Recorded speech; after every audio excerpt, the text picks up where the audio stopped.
Cernan have both testified against commercial spaceflight in the way that you're developing it, and I wonder what you think of that. I was very sad to see that, because those guys are, those guys are heroes of mine, so it's really tough. I wish they would come and visit and see the hardware that we're doing here. And I think that would change their mind. They inspired you to do this, didn't they? Yes. And to see them casting stones in your direction. It's difficult. Did you expect them to cheer you on? So they're hoping they would. What are you trying to prove to them? What I'm trying to do is to make a significant difference in spaceflight and help make spaceflight accessible to almost anyone. When I was young, I didn't really know what I was going to do when I got older.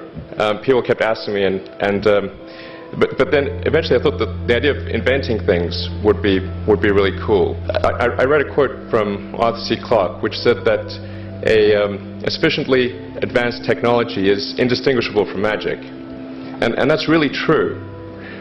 If you go back, say 300 years, the things that we take for granted today you'd be burned at the stake for.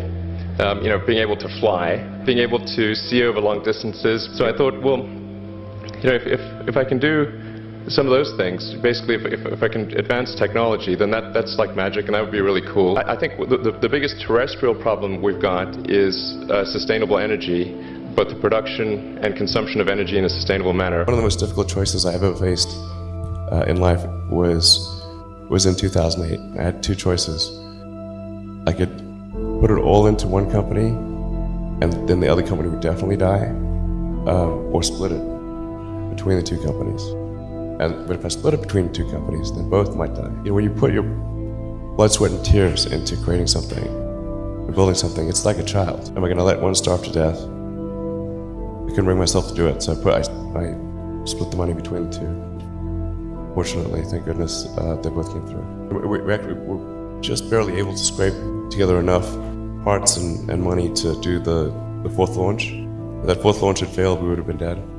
So multiple failures along the way. I tried very hard to get the right expertise in for SpaceX. I tried hard to find a great chief engineer for the rocket, but the good chief engineers wouldn't join, and the bad ones, well, there was no point in hiring them. So I ended up being chief engineer of the rocket. So if I could have found somebody better, then we would have maybe had less than 3 failures.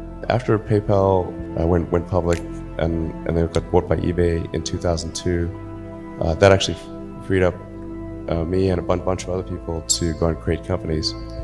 And I started debating between either solar, electric car, or space. I thought space was like the least likely to, nobody is going to be crazy enough to do space, so I better do space. I mean, for me, it's simply this is something that is important to get done, and we should just keep doing it, or die trying. And I don't need a source of strength. Give a lot of people hope, and a lot of people look up to you. Millions of people look up to you. If we think about young people in high school, maybe in college, if they want to try to do something big in this world, they want to really have a big positive impact, what advice would you give them? Try to ingest as much information as you can. Try to learn a little bit about a lot of things.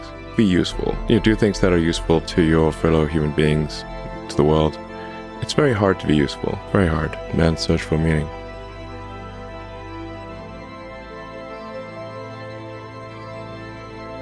Life cannot just be about solving one miserable problem after another. That can't be the only thing. There need to be things that inspire you, that make you glad to wake up in the morning and be part of humanity.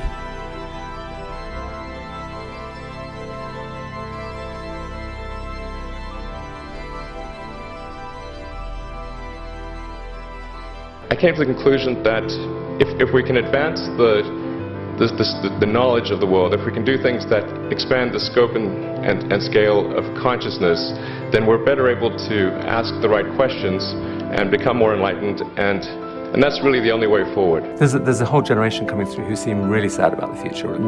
What would you say to them? Well, I think if you want the future to be good, you must make it so. Take action to make it good, and it will be.